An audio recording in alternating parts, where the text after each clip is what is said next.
देखिए, आज हम बात करेंगे continuity, differentiability and application of derivative मिला करके तीनों को। ये 2024 का सेट नंबर है 65/1/1। ये टोटल इसमें 14 मार्क्स के क्वेश्चन पूछे गए हैं। ठीक है, बहुत ध्यान से पढ़िएगा। इसमें कंटिन्यूटी भी होगी, इसमें डिफरेंशियबिलिटी होगी, इसमें डिफरेंशिएशन भी होगा और उसके एप्लीकेशन मैक्सिमा मिनिमा ये सब ये भी होंगे। ठीक है, ज़रा ध्यान से समझिएगा। ये क्वेश्चन नंबर 3 पूछा गया। ये नहीं कहना फर्स्ट क्यों नहीं पूछा गया, ये 3rd क्वेश्चन आया हुआ है। 1 नंबर का क्वेश्चन नंबर देखते जाएं। मार्क्स ये 1 मार्क का क्वेश्चन है। ये सेक्शन ए भी पूछा गया है आपका, 1 मार्क का क्वेश्चन है। क्वेश्चन को ध्यान से देखिए, अगर कॉन्सेप्ट नहीं क्लियर है तो मत देखिएगा।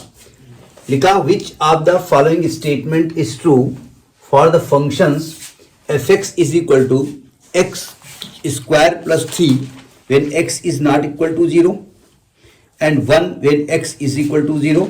मतलब ये बताना है कि इसमें कुछ स्टेटमेंट लिखे हुए हैं और आपसे पूछ रहा है कि स्टेटमेंट कौन सा सही है। कहते हैं f(x) कॉन्टिन्यूअस है और डिफरेंशिएबल है at x belong to r। f(x) केवल कॉन्टिन्यूअस है और डिफरेंशिएबल है at x is equal to r but not equal to 0। और f(x) डिसकंटिन्यूअस है at infinitely many times, not infinity, infinitely many times. यानी इस फंक्शन की कॉन्टिन्यूटी और डिफरेंशियबिलिटी टेस्ट करनी है। कॉन्टिन्यूटी और डिफरेंशियबिलिटी टेस्ट करनी, जरा समझने की कोशिश करिएगा। पहले तो ये फंक्शन को देखिए ध्यान से। देखिए, डिफरेंशिएशन का मतलब क्या होता है। ये नहीं कहना dy/dx होता है। डिफरेंशिएशन का अगर आपसे पूछा जाए कि मतलब क्या होता है तो क्या आप उत्तर देंगे। किसी भी पॉइंट पर किसी कर्व की टेंजेंट। अगर मैं कहूं कि किसी पॉइंट पर कोई कर्व डिफरेंशिएबल है तो हम ये कहेंगे कि उस पॉइंट पर उस कर्व की टेंजेंट एग्जिस्ट करती है। अच्छा, अगर उस पॉइंट पर उस कर्व की टेंजेंट एग्जिस्ट करती है तो मैं कह सकता हूं वो फंक्शन कंटीन्यूअस भी होगा, नहीं होगा। मतलब अगर वो डिफरेंशिएबल है तो वहां जिस पॉइंट पर, तो उस पॉइंट पर टेंजेंट रही होगी। अगर टेंजेंट रही होगी तो कर्व रहा होगा। यानी अगर डिफरेंशिएबल है तो वो कंटीन्यूअस भी होगा। ठीक है, अब जरा फंक्शन को पहचानिए। पहली बात तो 0 पॉइंट पर, एग्जैक्ट 0 पॉइंट पर फंक्शन की वैल्यू क्या है, 1 है। 0 पॉइंट पर फंक्शन की वैल्यू क्या है, 1 है। और जब 0 नहीं है ना, 0 की इधर उधर, फंक्शन की वैल्यू क्या है, x² + 3। तो सबसे पहला एक काम करिए, आप इसकी कंटिन्यूटी को चेक कर लीजिएगा। ठीक है, जरा कंटिन्यूटी को मैं चेक करने की कोशिश करता हूं। देखो, ये एक पॉलिनोमियल है। ये x³ + 1 क्या, x² + 3 क्या है, एक पॉलिनोमियल है ना। और कोई पॉलिनोमियल हमेशा हर पॉइंट पर वो डिफरेंशिएबल भी होता है और कंटिन्यूअस भी होता है। एक सेकेंड, अब जरा इस पॉइंट को पहचानो। इस पॉइंट में x की वैल्यू क्या होगी, हर रियल नंबर होगा लेकिन 0 नहीं होगा। 0 को छोड़ के है ना, तो आप लिखेंगे कि एज fx इज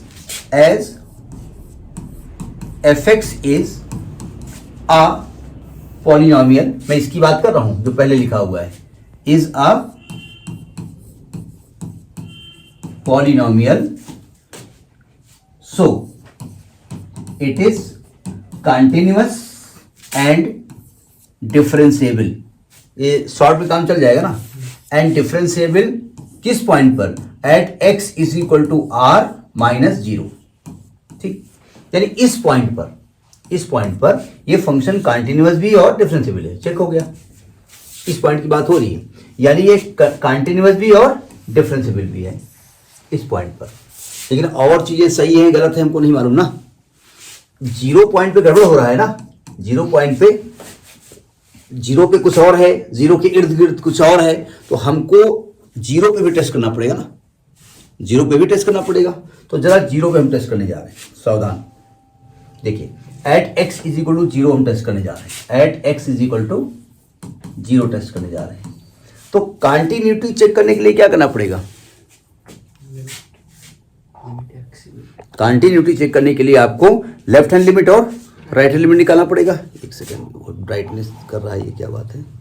देखो, तो जो हम इसकी लेफ्ट हैंड लिमिट निकालेंगे लेफ्ट हैंड लिमिट निकालेंगे तो क्या तरीका, जे जीरो पे निकाल रहे हैं, क्या तरीका होता है, limit x tending to zero minus f x, यानी कैसे लिखा जाता है, f zero minus h limit h tending to zero, ये लिखेंगे ना, यानी x की जगह क्या लिखा जाएगा, जीरो माइनस एच, कहां लिखा जाएगा, ये लिखा जाएगा इस यहां पर लिखा जाएगा, जो जीरो के बराबर नहीं है इस पे लिखेंगे ना आप, जीरो माइनस एच। जब यहां जीरो माइनस एच लिखोगे तो ये क्या आ जाएगा, limit h tending to zero, इसकी जगह लिख रहे हैं जीरो माइनस एच, तो जीरो माइनस एच का whole square plus 3, zero minus h का होल स्क्वायर प्लस 3, तो लिमिट रखोगे तो लेफ्ट हैंड लिमिट की वैल्यू क्या आ जाएगी, 3 आ जाएगी, है ना। राइट हैंड लिमिट निकालिए, क्या लिखने का तरीका होता है, जीरो प्लस लिमिट, ये क्वेश्चन आपको बहुत जल्दी में लगाना है, मतलब चूंकि ये मल्टीपल चॉइस है ना, तो मल्टीपल चॉइस तो अगर भगवान पे आपकी आसक्ति है और भगवान आप पे दया करते हैं तो अकड़ बकड़ खेल के भी कर सकते हो, लेकिन भगवान तो सब पे दया करते हैं।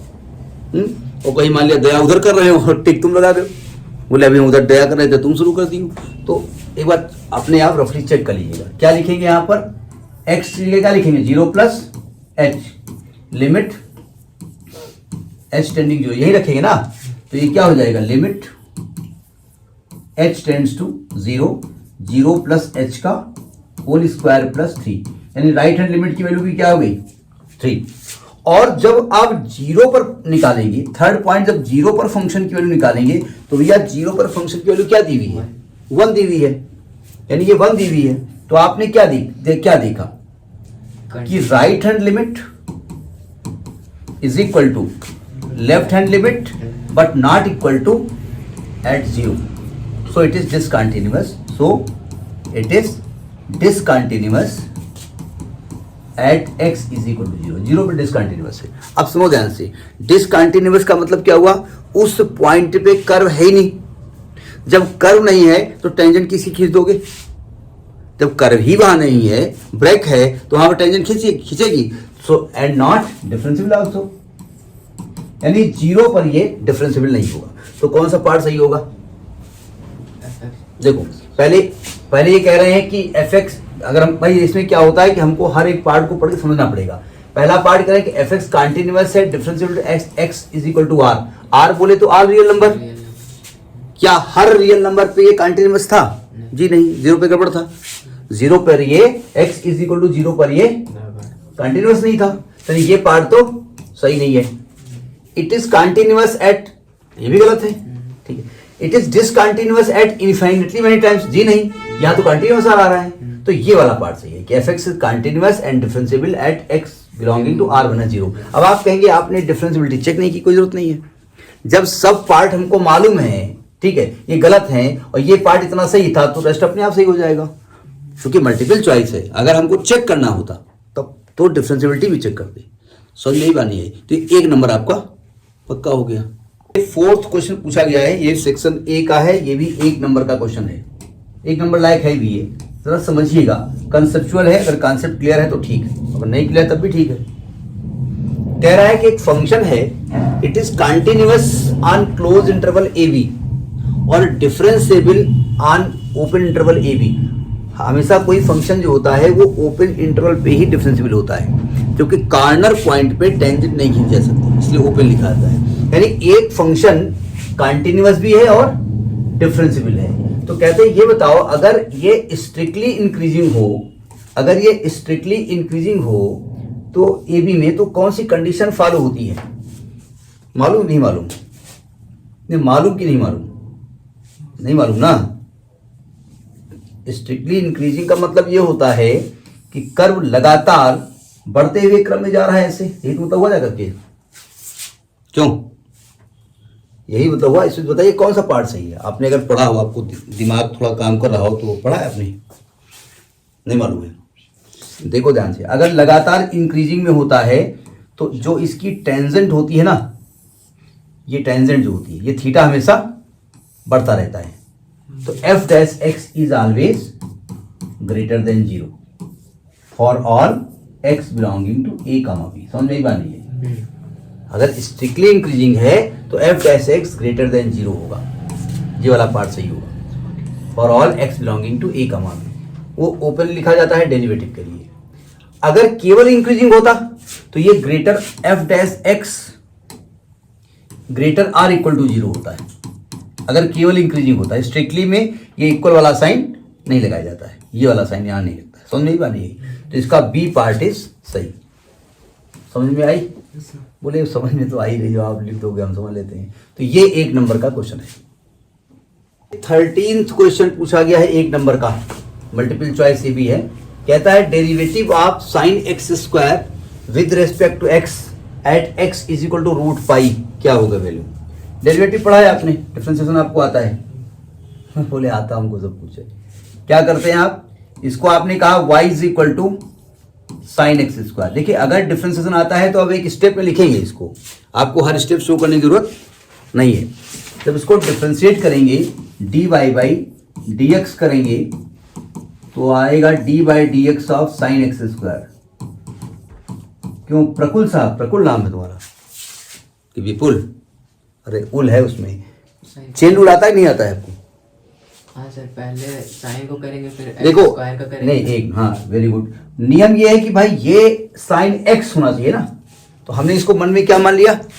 एक्स मान लिया। और साइन एक्स का derivative cos x, cos x बोले तो एक्स स्क्वायर। लेकिन ये एक्स तो था नहीं, आपने इसको मान लिया एक्स, तो गुस्सा नहीं जाएगा कि मैं बड़े आया हूँ। तो हमें इसे खुश करने के लिए इसको दोबारा डिफरेंशिएट करना पड़ेगा। आपको यहाँ नहीं शो करना है, आपको डायरेक्ट कर देना है। लेकिन डायरेक्ट आता हो तब ना, एक्स स्क्वायर क्या हो जाएगा 2x, तो 2x कॉस एक्स स्क्वायर। ये क्या आया है डी वाई बाई, और आपसे कह रहे भाई रूट पाई की वैल्यू निकालो, तो x की क्या रख देंगे रूट पाई।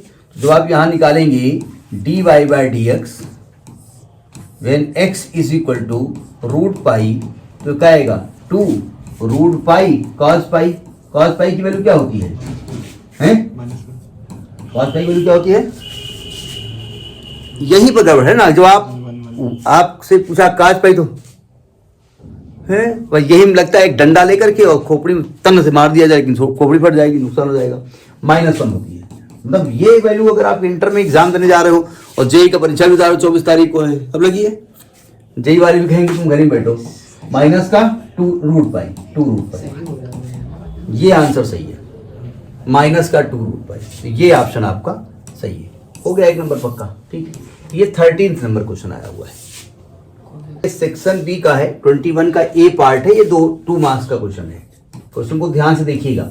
कह रहा है कि check whether the function f x is equal to x square to mod x is differentiable at x or not. अब एट एक्स बोला, एक्स की वैल्यू उन्होंने नहीं बोला, तो आपको all the values of x के बारे में बात करनी पड़ेगी।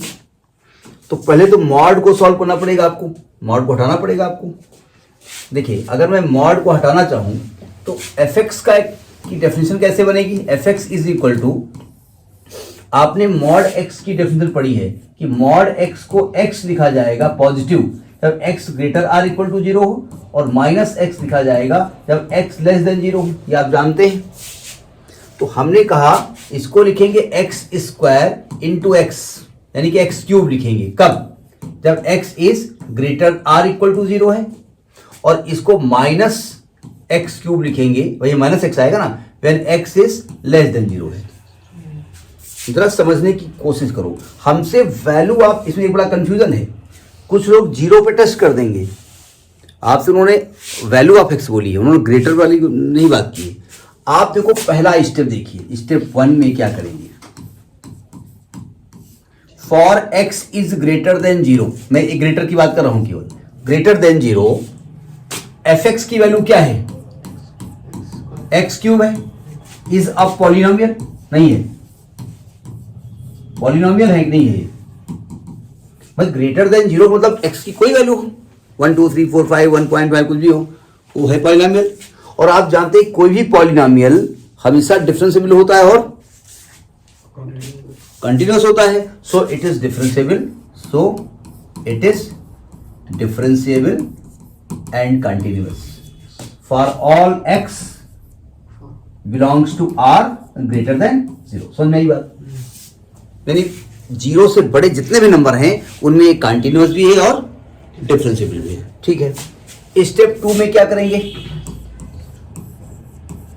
For x is less than 0, less than 0 में फंक्शन की वैल्यू क्या हो जाएगी? -x3। भाई ये भी पॉलिनोमियल है, इसके लिए भी यही स्टेटमेंट लिखा जाएगा, ये is polynomial so it is differentiable and continuous at for all x belongs to r less than 0।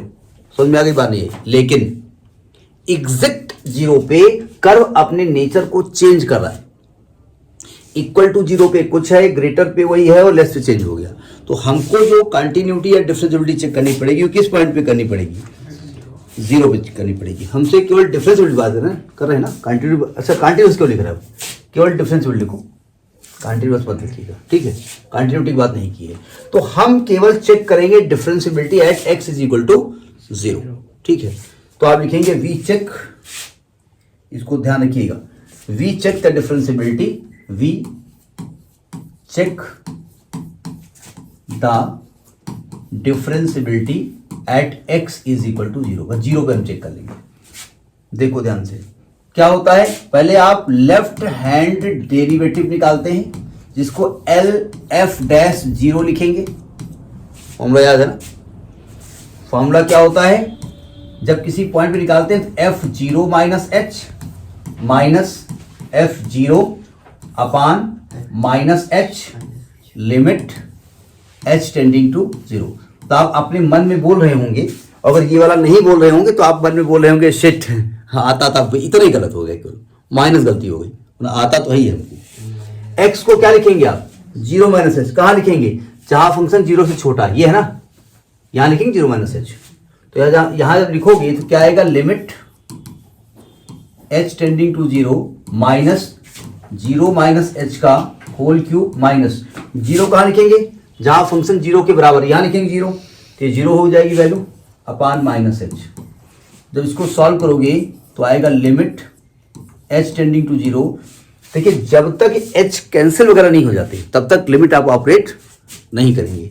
ये माइनस h क्यूब यानी ये आएगा h क्यूब अपान माइनस h, ये h से कट जाएगा तो लिमिट रखो, वैल्यू क्या आएगी? 0, मतलब 0 आ जाएगी ना भाई। ये अरे h स्क्वायर बचेगा, बोले कहाँ 0 आ रही है? अरे भाई क्या बचेगा? Limit h tending to 0 minus h square, तो 0 तो आएगी वैल्यू। तो लेफ्ट हैंड डेरिवेटिव की वैल्यू क्या आ गई? 0 आ गई। अब हम राइट हैंड डेरिवेटिव के बारे में बात कर रहे हैं। राइट हैंड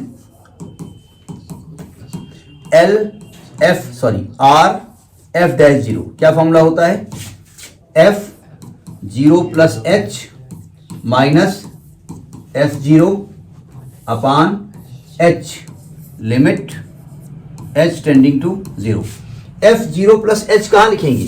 जहां फंक्शन 0 से बड़ा है, फंक्शन 0 से बड़ा यहां पर है, यहां क्या लिखेंगे? 0 प्लस H, यानी ये हो जाएगा आपका limit H tending to 0, 0 plus H का होल क्यूब, और जब रखेंगे 0, 0 आएगा अपान H आएगा।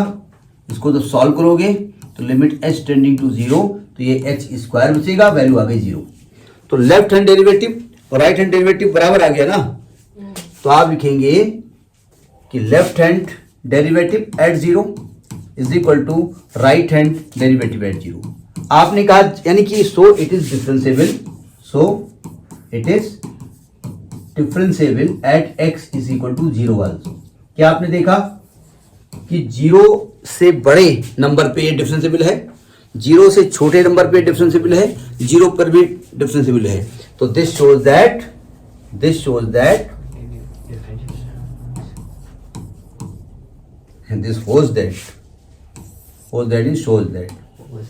नहीं, वो s कॉमन ले रहे हैं, shows that fx is differentiable for all x belong to real number। Have you got it? हो गया 2 नंबर पक्का। और इतना लंबा, बहुत छोटा क्वेश्चन है भाई, अगर आप लगाओगे तो छोटा है, आता है तो 21 का ए पार्ट करो या बी पार्ट करो। मैं होता तो बी पार्ट करता, उसमें लिखना बहुत पड़ता, इजी वो भी था, ठीक है। तो इसमें कहते हैं इसको डिफरेंशिएट करो, बस कुछ नहीं है। और ये प्रूफ करके लाओ, अपने आप आना होगा तो आ ही जाएगा, पता नहीं भगवान जाने। चेन रूल आपको मालूम होना चाहिए। देखो y इज इक्वल टू क्या है, under root ten under root x. हम अगर बाहर वाला रूट हटा दें तो ये लिखा है ten root x whole power half. देखिए स्टेप कोई भी आप ओमिट नहीं करेंगे, ठीक है। आपका आंसर जो आ गया अच्छी बात है, लेकिन आपको ये देखना पड़ेगा हमको प्रूफ क्या करना है, ठीक है। तो आप लिखेंगे differentiating with respect to x, differentiating with respect to x. यहां लिखा जाएगा d y by D x is equal to d by D x of ten root x whole power. कोई भी स्टेप आप नहीं हटाएंगे, ध्यान रखिएगा। हमने आपको बताया था जब भी होल पावर लिखी होती है ब्रैकेट के अंदर चाहे जो लिखा हो उसको क्या एज्यूम करते हैं, एक्स। ये x लिखा हुआ है यानी x फॉर n लिखा हुआ है, तो क्या आ जाएगा n, n बोले तो 1/2, x बोले तो 10 रूट x की पावर 1/2 माइनस 1। ये तो लिखेंगे आप, आपने इसको x माना है ना, लेकिन आपको फिर x को अलग से डिफरेंशिएट करना पड़ेगा, d by D x of 10 root x। Proof क्या करना हो बात की बात हो, बाद में देखेंगे, हम डिफरेंशिएट कर लें पहले। 1/2, अच्छा ये माइनस हाफ आएगा ना, नहीं आएगा, तो इसको हम 1/, under root of 10 root x लिख सकते हैं, कोई दिक्कत, इनटू। यहां देखिए जब मैं इसको डिफरेंशिएट करने चला तो हमारे पास फार्मूला होता है 10x का, यानी मैंने क्या दिमाग लगाया कि भैया ये x होना चाहिए, इसको मन में x मान लो। तो जब x इसको माने क्या आएगा, सेक स्क्वायर रूट एक्स, और रूट एक्स को आप फिर करना पड़ेगा डिफरेंशिएट x फॉर हाफ। कोई भी डायरेक्ट आप नहीं करेंगे, ध्यान रखिएगा, मतलब कोई स्टेप नहीं हटाएंगे। आपको भले आता हो, हम एक लाइन में कर सकते हैं। तो 1/2 under root 10 root x into sec square root x, इसका 1/2 रूट एक्स आ जाएगा। क्यों? अब अपने प्रूफ पे चलो। यहां क्या आया है, d y by D x. अब जरा अपने प्रूफ पे आ जाओ। प्रूफ ये कहता है कि इधर रूट एक्स आए, उधर वाई का फंक्शन हो। चलो ये बताओ, ये जो अपान का रूट एक्स है इधर आ जाएगा ना, क्यों रूट एक्स की बात कर रहा हूं। तो इस अपान वाले रूट एक्स को इधर लाओगे तो ये आपका root x into d y by D x हो जाएगा। इधर क्या आएगा, सुनो ध्यान से, ये 1/4 है। अब चूंकि y के टर्म में लाना है तो y के टर्म में तो तभी आएगा जब पूरा का पूरा सिस्टम tan में कन्वर्ट हो जाएगा, तभी हो सकता है ना। तो मैं सबको tan में कन्वर्ट करूंगा, तो ये तो tan है ही, इसको डिस्टर्ब नहीं करेंगे। ये तो tan लिखा हुआ है, क्या मैं सेक स्क्वायर रूट एक्स को 1 plus tan square root x लिख सकता हूं। tan रूट एक्स की वैल्यू क्या है, y है ना, तो ये आ जाएगा root x into d y by D x is equal to, ऊपर होगा 1 plus Y square upon 2y 4y। हो गया प्रूफ, यही प्रूफ करना था ना। देख लो आप प्रूफ क्या है, यही था ना, y को 4 है, एक मिनट, सॉरी रूट 10x है ना, रूट 10x है, और ये रूट पहले भाई रूट 10x है ये, तो यहां पर आप पावर 4 ही तो आएगी, यहां 4 आएगी और यहां पर स्क्वायर आएगा। भाई रूट 10x की वैल्यू y है ना, रूट 10 रूट x ये y है ना, स्क्वायरिंग करोगे तो क्या आएगा, 10 root x is equal to y square, और इसका भी स्क्वायर है, तो इसका स्क्वायर करोगे यहाँ क्या पावर हो जाएगी 4। समझ में बात नहीं आई, नोट करिए।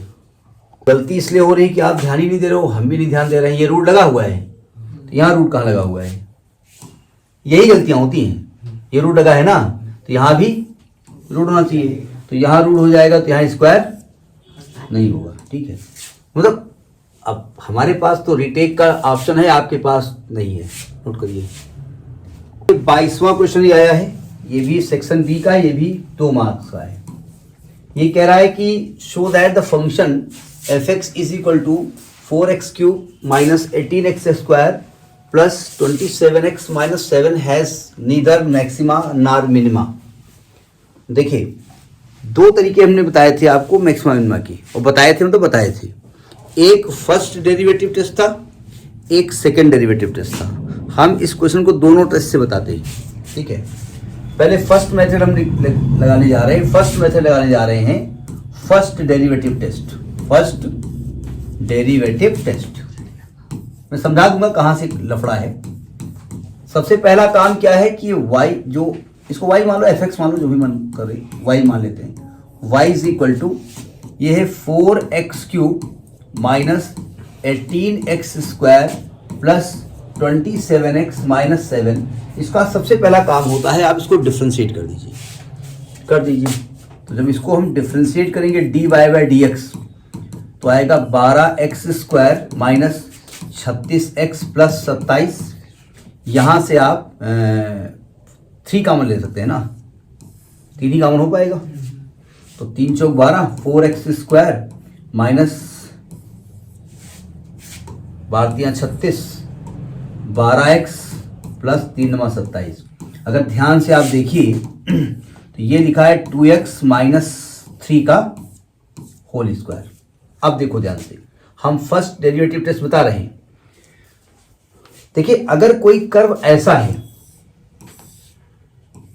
कोई कर्व माने ऐसे बना हुआ है, ठीक है। अब जरा इसका मैक्सिमम पॉइंट देखो, मिनिमम पॉइंट देखो। अगर आप ध्यान से देखिए तो इस पॉइंट पर टेंजेंट x के पैरेलल है, इस पॉइंट पर टेंजेंट x के पैरेलल है, इस पॉइंट पर टेंजेंट x के पैरेलल है। यानी मैक्सिमा और मिनिमा पॉइंट जो होंगे वहां पर टेंजेंट x के पैरेलल होगी।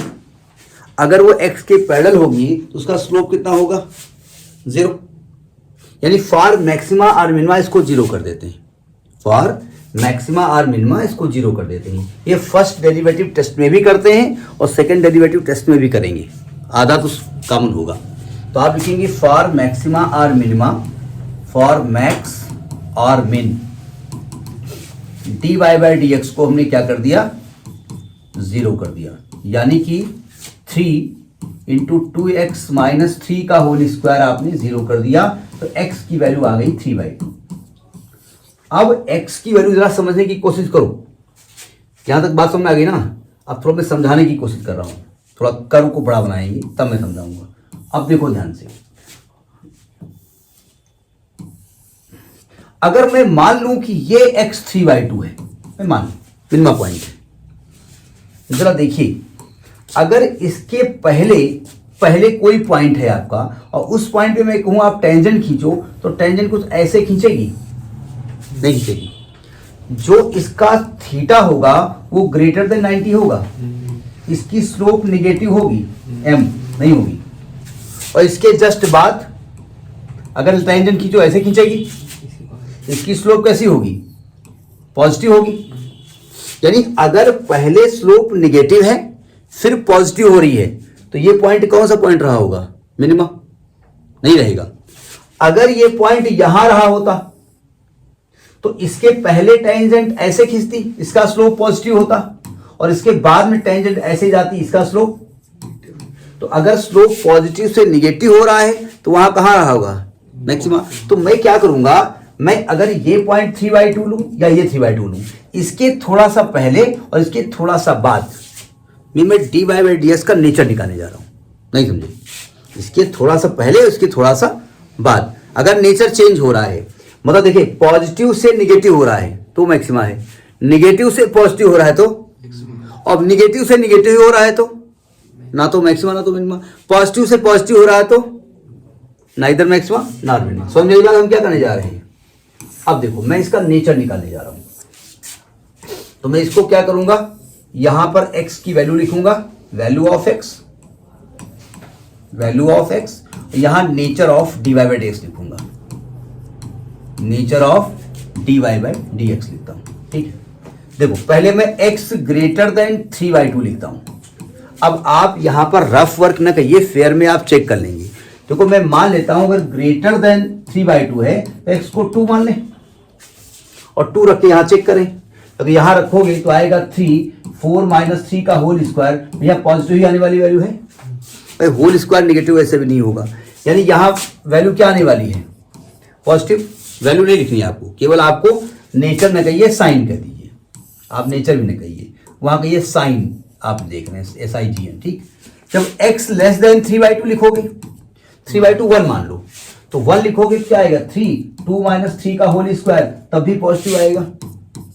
अब देखिए 3/2 के पहले और 3/2 के बाद में किसी भी पॉइंट पे डिवाइड की वैल्यू चेंज नहीं हो रही है, तो आप लिखेंगे दिस शोज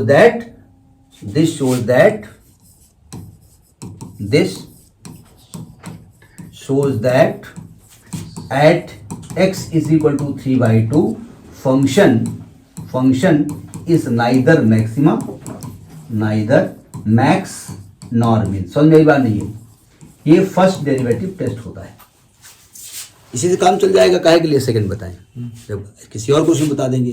समझ में आई बात, नोट करिए। ये 27 का ए पार्ट है, ये सेक्शन सी का क्वेश्चन है, 3 नंबर क्वेश्चन है, ठीक है, 3 मार्क्स क्वेश्चन है। क्वेश्चन दिया है √1 minus x square plus √1 minus y square is equal to a x minus y, prove that dy by D x is equal to √1 minus y square 1 minus x square. पहले हम बताने के पहले बता रहे हैं, बहुत बहुत बहुत इंपॉर्टेंट क्वेश्चन है।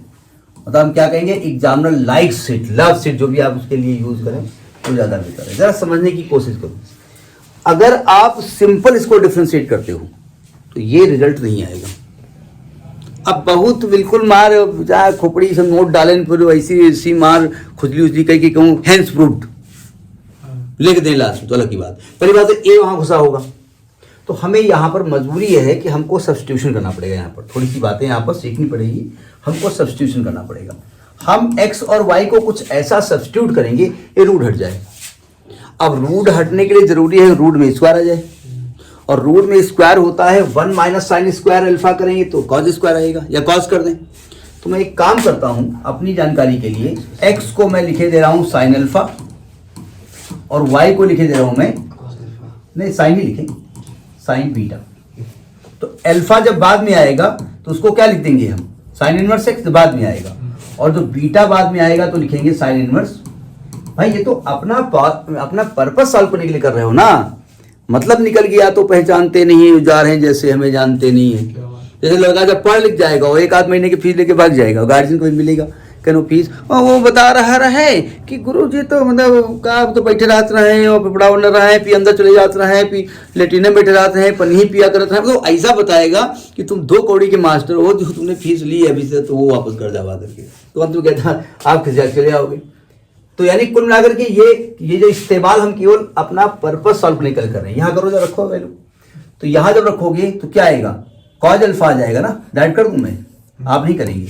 यहाँ क्या आ जाएगा, कॉज बीटा आ जाएगा, यहाँ पर ए आएगा, यहाँ पर आएगा sign alpha minus sign beta. अभी भी ए को तो हटा नहीं सकते, मैं एक काम करना चाहता हूं, मैं ए को अकेला करना चाहता हूं, क्योंकि ए इज ए कांस्टेंट, उसका डिफरेंशिएशन 0 हो जाएगा, ये मैं करना चाहता हूं।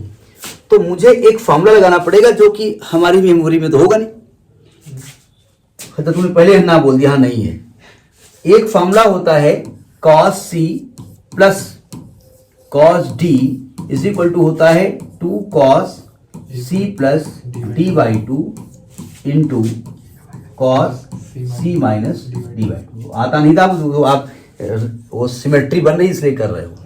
और एक होता है sin c minus sin d, होता है 2 cos c plus d/2 into sin c minus d/2। तो ये फार्मूला हम यहां अप्लाई कर देंगे, वी नो दैट, ऐसा लिख देंगे। सो अप्लाई करो यहां पर, देखो तो यहां अप्लाई करोगे तो क्या आएगा, 2 cos alpha plus beta into cos alpha minus beta is equal to, इधर आएगा 2 cos alpha plus beta into sine alpha minus beta. और ए तो लिखा हुआ है यहाँ पर पहले से, ए को छोड़ेंगे नहीं, पहले समझ लीजिए।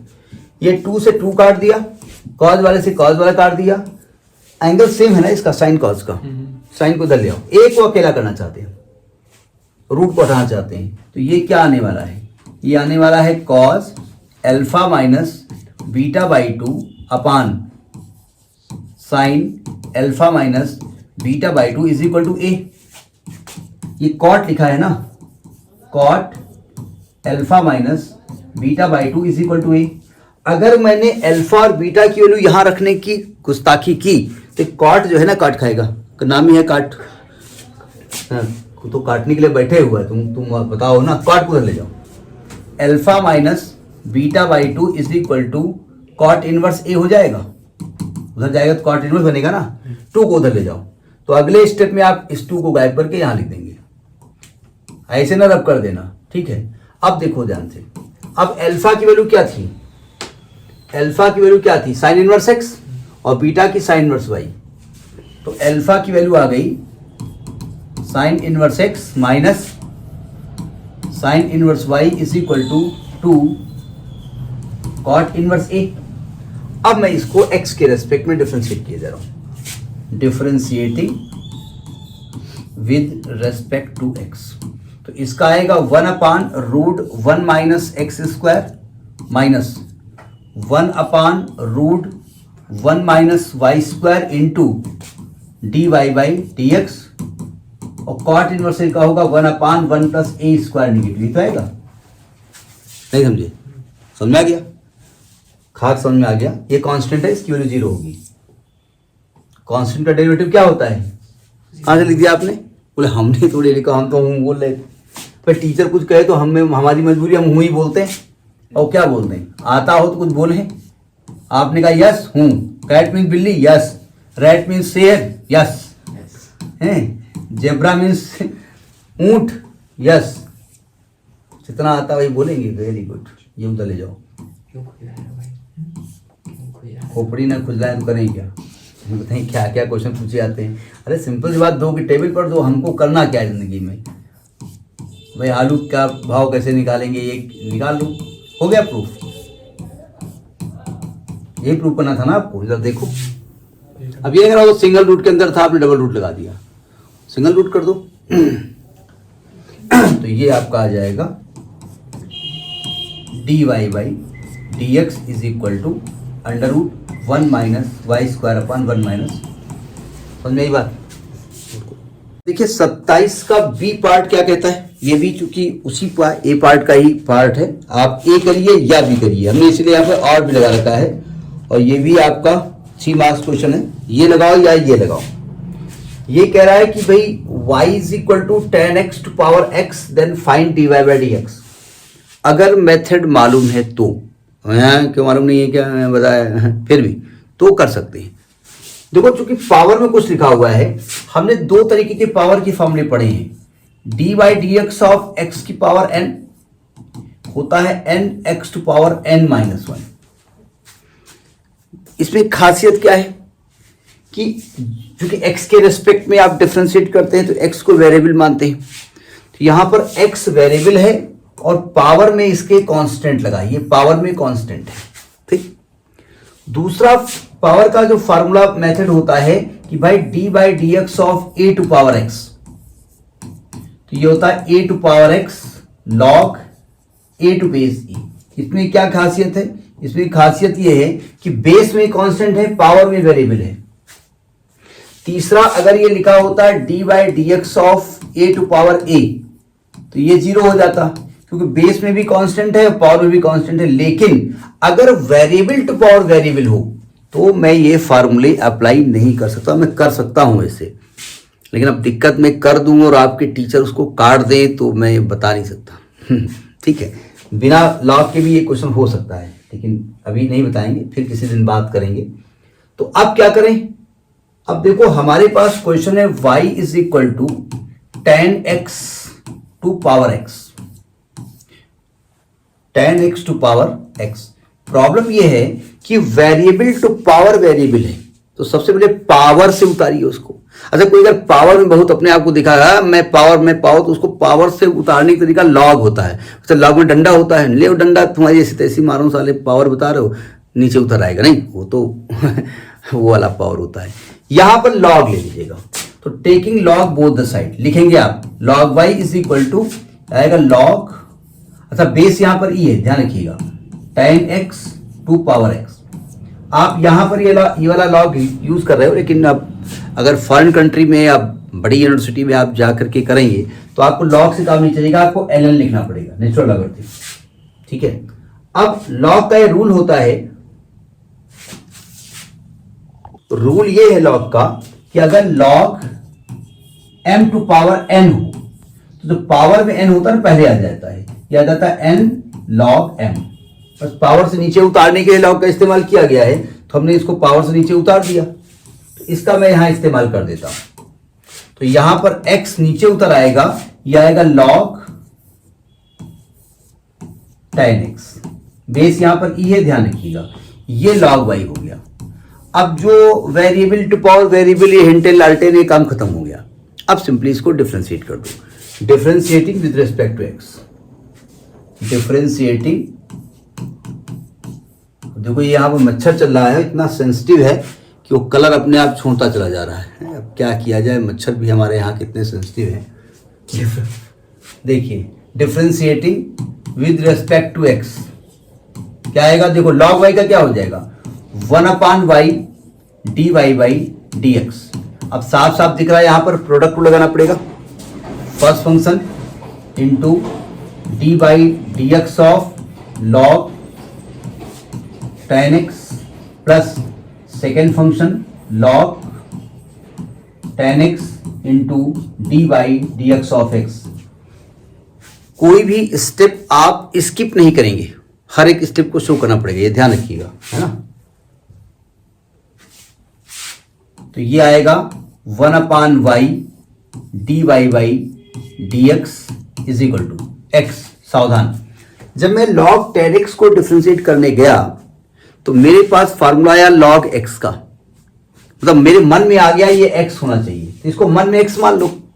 log x का 1/x यानी 1/10x, लेकिन भैया ये x तो था नहीं, ये तो 10 था, आपने x माना, तो इसको फिर डिफरेंशिएट करना पड़ेगा d by D x of 10x। आपने पढ़ा है रूल, चेन रूल, कि कोई भी स्टैंडर्ड अगर फॉर्मेट हो, फार्मूला हो, उसमें x की जगह अगर कोई चीज आ जाए तो उसको मन में आप x मान लो, लेकिन उसको दोबारा डिफरेंशिएट करना पड़ेगा। प्लस log 10x और x का 1 हो जाएगा, है ना।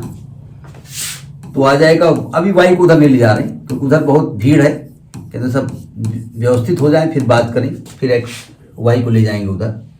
तो आ जाएगा x 10x का सेक स्क्वायर x अपान 10x प्लस log 10x। तो जब यहां से dy बाई dx की वैल्यू निकालोगे तो y मल्टीप्लाई में आ जाएगा, तो आएगा x सेक स्क्वायर x अपान 10x प्लस log 10x। जरा समझने की कोशिश कीजिए, वैसे तो यही आपका आंसर है, लेकिन y आपने मान रखा है। क्वेश्चन में y के बारे में दिया गया है क्या, क्वेश्चन में y के बारे में कहीं पर दिया गया है, हाँ दिया गया है। तो आप आंसर, अगर क्वेश्चन में y के बारे में दिया गया है देखो, तो आप अपना आंसर y के टर्म में छोड़ सकते हैं, आपका यही आंसर हो गया, छोड़ सकते हैं, लेकिन अच्छा नहीं होता, रख दो। तो आएगा 10x to power x in bracket, ये पूरा नोट कर दो, यही आपका आंसर हो गया। पक्के हो गए 3 नंबर। ठीक है, देखते हैं नेक्स्ट क्वेश्चन। केस स्टडी का क्वेश्चन है, ये 4 मार्क्स का आया हुआ है। क्योंकि थ्योरी बहुत लंबी दी हुई है तो हम अलग अलग पेज में उसको ला करके थ्योरी पढ़ रहे हैं, समझाना तो बात की बात है। कह रहा है कि the traffic police has installed over speed violation detection system, OSVD होता है, मतलब ओवर स्पीड में अगर आप चलते हैं तो उसको डिटेक्ट करता है। हमारे एक परिचित थे, वो कहीं बहुत दूर गए थे इंडिया में, तो 18,000 रुपया 20,000 रुपये उनकी ओवर स्पीड किया गई, जहां से निकले वहीं तड़तड़ा करके 2,000 रुपया मैसेज आ गया। तो ओवर स्पीड डिटेक्शन सिस्टम लगवाया at various location in the city के बहुत सारे लोकेशन में, ठीक है। These cameras can capture speeding vehicle from distance of 300 metre, मतलब 300 मीटर की रेंज में जैसे ही कैमरा की वो व्हीकल आएगा वो उसको डिटेक्ट कर लेगा। ये थ्योरी है, मैथमेटिक्स बाद में आएगी। And even functions in a dark, मतलब अंधेरे में वो काम करेगा। फंक्शन इन अ डार्क वो रिलेशन एंड फंक्शन वाला नहीं है, मतलब ये काम करता है डार्क में भी, होता अंधेरे में भी वो काम करता है। चलो अच्छी बात है। आगे क्या थ्योरी बता रहा है, ये डायग्राम दिया है किताब में, ये डायग्राम बनाया गया है इन्होंने, ठीक है। वो अलग अलग दिया हुआ है कि भाई ये एक पॉइंट है, यहाँ कैमरा लगा हुआ है, ये गाड़ी जा रही है, इसकी स्पीड ये है, किसी टाइम ए पे स्पीड ये है, ठीक है। थोड़ी देर बाद आगे स्पीड बढ़ गई, फिर टाइम बी पे है स्पीड, तो यहाँ पे स्पीड हो गई, यहाँ पे स्पीड हो गई। अब स्पीड और डिस्टेंस पॉइंट टाइम डिफरेंस निकाल लिया, वो स्पीड पकड़ लिया उसने कि आपकी स्पीड कितनी है, ठीक है। इस प्रकार से रडार सिस्टम से वो जाती radio, radar measures the change in the frequency and returning. मतलब देखिए होता क्या है, यहाँ से रडार ने भेजा, यहाँ पर फ्रीक्वेंसी वापस लौट के गई, फिर यहाँ पर भेजा, फिर यहाँ वापस लौट के गई, तो मालूम होगा कितना टाइम डिफरेंस हो गया। तो उस टाइम डिफरेंस यहाँ से ले लिया, डिस्टेंस उसको मालूम हुई कहाँ से कहाँ तक गाड़ी गई है, तो उससे वो स्पीड निकाल लेता है। अब स्पीड की एक लिमिट है कि भैया इस स्पीड ज्यादा जाओगे तो मरो, तो वहां पर फिर वो चालान भेजता है। ये सिस्टम है, क्या उन्होंने डायग्राम बनाया तो हमने भी आपको दे दिया। तो क्वेश्चन उन्होंने ये दिया है कि camera is installed at the pole at the height of 5 metre. मतलब कैमरा जो है वो 5 मीटर हाइट पे, इस प्रकार से मैं एक रफली डायग्राम बना देता हूं, 5 मीटर हाइट पे यहां पर एक कैमरा इंस्टॉल किया गया।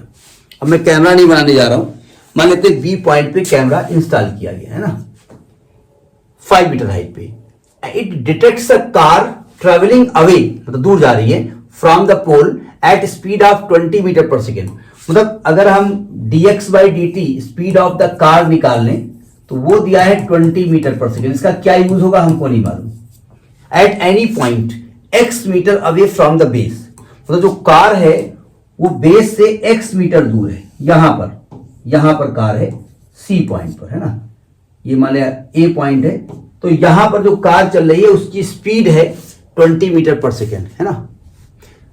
The angle of elevation of speed camera from the car से जब किसी आदमी देखा अबे चाचा कैमरा लगा है, तो आपको कैमरा देखने के लिए ऊपर देखना पड़ेगा ना, तो यहां से आपने ऊपर कैमरे को देखा तो ये एंगल ऑफ एलिवेशन था, है ना, ये दिया हुआ है। तो ये चीजें दी हुई है। पहले तो आप डायग्राम समझ में आ गया। अब आपका क्वेश्चन क्या कह रहा है उसके पार्ट देखिए। पहला पार्ट आपसे कह ये रहा है कि on the basis of that above information express theta in terms of height of the camera installed on the pole, express theta and x, express theta निकालना है। डायग्राम को दोबारा यहां बना देते हैं। ये आपका कैमरा था, तो बढ़िया बना देते, नहीं घटिया बनाता हूं मैं। ये आपका कैमरा था बी पॉइंट पे, ये पोल है ए बी, और पोल की जो हाइट थी वो कितनी है 5 मीटर। 5 मीटर पोल की हाइट है, और यहां पर x मीटर दूर एक कार सी थी। सी में बैठ करके एक चचा झांक रहे थे, देख रहे कैमरा देख रहा है, तो कैमरे को देख रहे थे, तो कैमरे का एंगल ऑफ एलिवेशन थीटा था। तो पहला पार्ट आपसे वो ये कह रहे हैं कि आप थीटा की value height of the camera installed और x के टर्म्स में निकालिए। पहला पार्ट आपसे कह रहे हैं ना।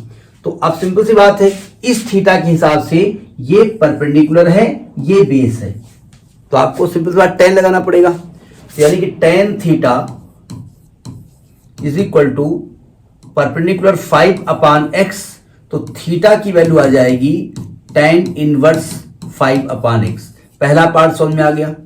तो वो क्वेश्चन में टफनेस नहीं है, 4 पार्ट एक एक नंबर के हैं, क्वेश्चन में टफनेस नहीं है। टफनेस ये है कि वो इतना बड़ा लैंग्वेज उसकी है कि देख करके आदमी के खोपड़ी के बाल नहीं, जिनके होते हैं वो खड़े हो जाते हैं। हमारे तो खैर है नहीं, तो जाड़े में टोपी लगा रखी है हमने। तो पहला पार्ट समझ में आ गया। फिर कह रहे हैं भैया सेकेंड पार्ट ये कह रहे हैं कि आप D theta by D x निकालो, यानी इसको एक्स के रेस्पेक्ट में डिफ्रेंशिएट कर दो। तो जब D theta by D x करोगे तो आएगा D by D x of tan inverse 5/x। अब डिफ्रेंशिएशन आपको आना चाहिए, बहुत सारे क्वेश्चन आपने डिस्कस किए हैं। तो tan इनवर्स x का डिफ्रेंशिएशन होता है 1/1 प्लस एक्स स्क्वायर, तो इसका हो जाएगा 1/1 plus 5 square upon x square. लेकिन ये x तो था नहीं, तो इसको फिर डिफ्रेंशिएट करेंगे। कोई भी स्टेप आप मिस नहीं करेंगे, हर एक स्टेप शो करेंगे। तो चेन रूल में कुछ लोग इसको टी एज्यूम करके करते हैं, आप मत टी एज्यूम करो, लेकिन स्किप मत करो कोई स्टेप, ठीक है। तो जब यहां आप करेंगे तो एक्स स्क्वायर एलसीएम लेंगे तो एक्स स्क्वायर ऊपर जाएगा, नीचे आएगा एक्स स्क्वायर प्लस 25 इंटू 5 बाहर कर दो, ये एक्स इनवर्स है उसका माइनस एक्स की पावर -2, तो इसको कैलकुलेट करोगे तो आएगा x square upon x square plus 25 into -5 अपान एक्स स्क्वायर। एक्स स्क्वायर से एक्स स्क्वायर कट जाएगा तो D theta by D x की जो वैल्यू आ गई है, D theta by D x की जो वैल्यू आ गई है वो आई है -5 बटे एक्स स्क्वायर प्लस 25। ये सेकेंड पार्ट हो गया, पक्का हो गया 1-2 नंबर, जितने मार्क्स का आया हो एक ही नंबर का होगा। थर्ड पार्ट क्या कह रहा है आपसे? थर्ड पार्ट कह रहा है कि find the rate of change of angle with respect to time. Change of angle with respect to time, ध्यान से समझिएगा। मतलब अभी आप थोड़ी देर पहले जो बता चुके हैं उसमें आपने D theta by D X निकाला है, ये ध्यान रखिएगा। और आपसे कह रहे हैं कि change of angle with respect to time at installation when the car is 50 metre away from the pole. 50 metre away बोले तो अभी आप कार की जो दूरी ले रहे थे x, वो यहां 50 मीटर है, ठीक है। अब सिंपल सी बात है, देखो भाई कार पहले x मीटर दूर थी, अब ये जब 50 हो गई तो ये एंगल पहले ये था, फिर ये था, फिर ये था, चेंज हो रहा है ना टाइम के साथ साथ। तो आपसे कह रहे हैं कि D theta by D T निकालिए, ये आपसे कह रहे हैं D theta by D T निकालिए। ये थर्ड का ए पार्ट है, ए पार्ट या बी पार्ट में एक करना है, हम तो दोनों ही बताएंगे, ठीक है। तो D theta by D T हम कैसे निकालें, क्योंकि थीटा तो एक्स के टर्म में था। तो हम भाई आपका जो थीटा निकल के आया था वो क्या निकल के आया था? थीटा निकल के आया था आपका tan इनवर्स 5/x।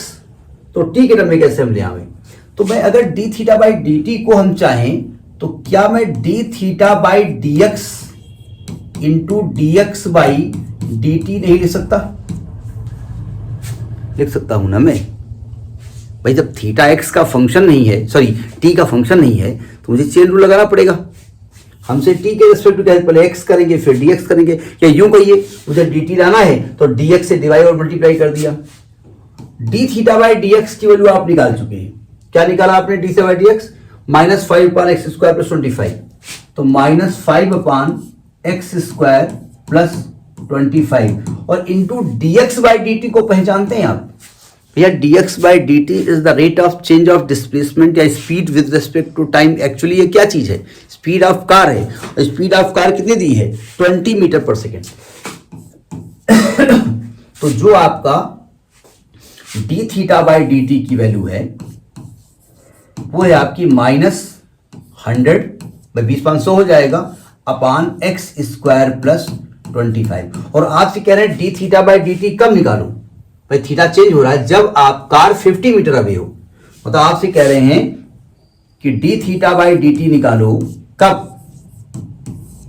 जब x की वैल्यू 50 मीटर अवे हो। तो रख दो 50, तो -100, 50 का स्क्वायर कितना आएगा? 2500 प्लस 25 तो आएगा -100 अपान 25 काट दो इसको, 25 चौको 100 आएगा, 25 एकम 25 0,